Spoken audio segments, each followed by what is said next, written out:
Hey guys, how you doing? I'm Matt Gear and this is Matt Gear TV. Today I'm going to give you part 2 of my lesson on the diatonic scale. So previously we've looked at some picking patterns, which I'll give you a quick recap on in a minute. And we've also looked at shape 1 of the diatonic scale, which is the Ionian shape. So today we're going to have a look at shape 2, which is the Dorian shape. Now, I'm not going to go into the modal theory too much today.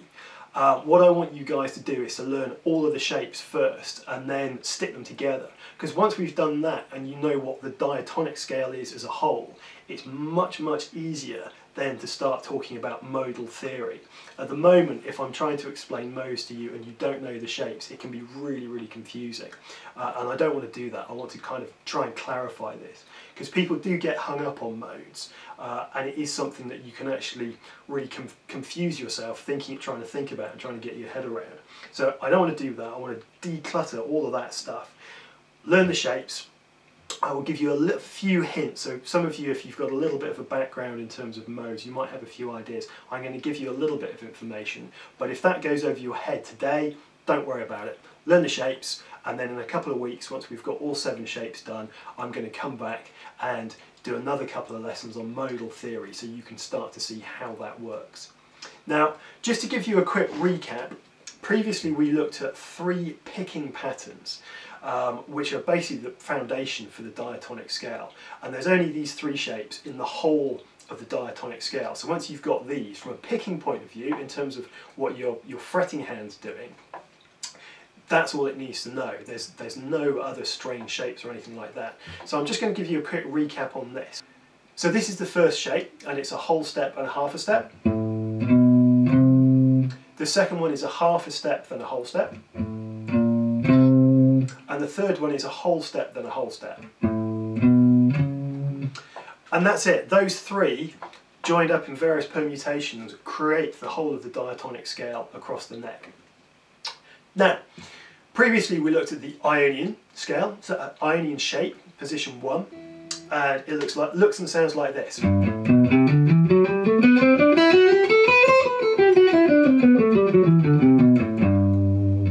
And that to you will sound like a major scale, because we're starting and finishing on the G. Now, small bit of modal theory here. What makes it sound like a major scale? Not only the fact that you're starting and finishing on the G, although that's slightly true but slightly misleading. What the purpose is and the point is that you're focusing on the G and you're hearing all of the notes in that sequence of notes relating back to the G. That's what makes it major. If I played that same shape as I showed you last time, but with the focus on the A, it sounds different. It's not major anymore because we're now hearing this as an A minor type piece of music. And that's Dorian, and that's the shape now that we're going to look at today. It's a different shape because the one note that we're starting on is different, in a different place.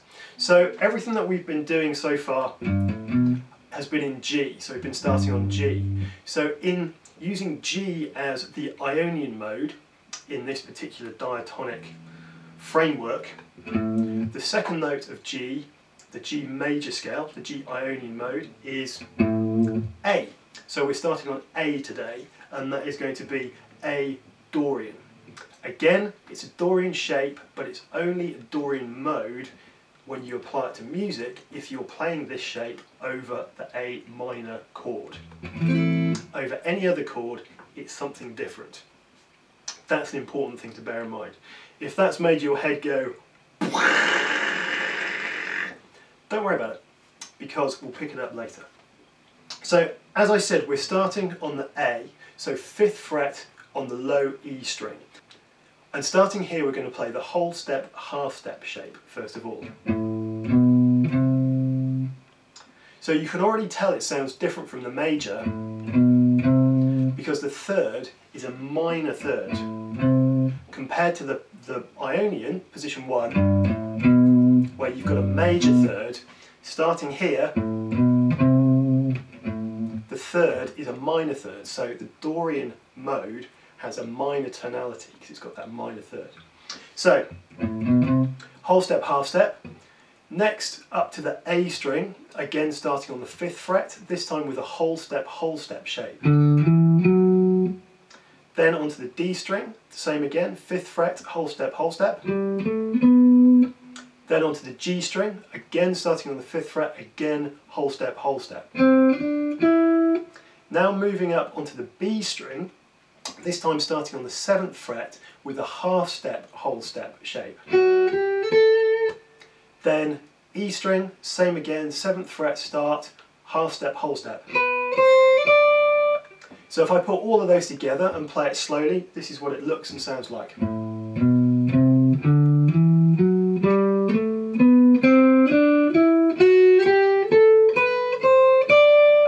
And back down again.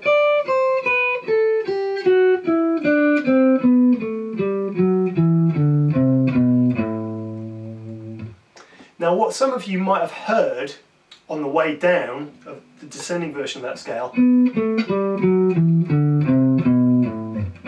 you might have wanted me to play that because you're hearing a major tonality, because all we're playing is a sequence of notes and there's no real home for those sequence of notes.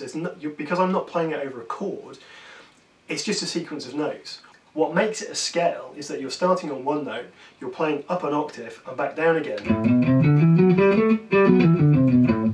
So that you can say is a Dorian scale. However, because of the way this sequence works and we're playing it actually across more than 2 octaves, you're kind of disorientated by the fact that we've got another 3 notes on the top, and that's the same for all of these shapes because we've got 3 notes per string across 6 strings. So you actually reach 2 octave point with the 3rd note on the 5th string that you're playing, and then you get another 3 notes just for good measure. So the ear hears that almost as the top note.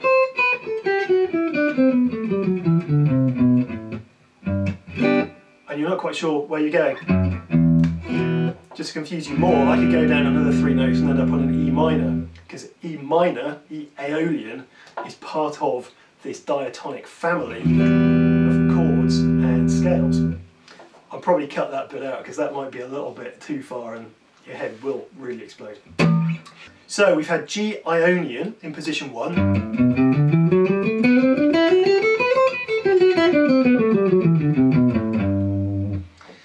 And we've had A Dorian in position 2.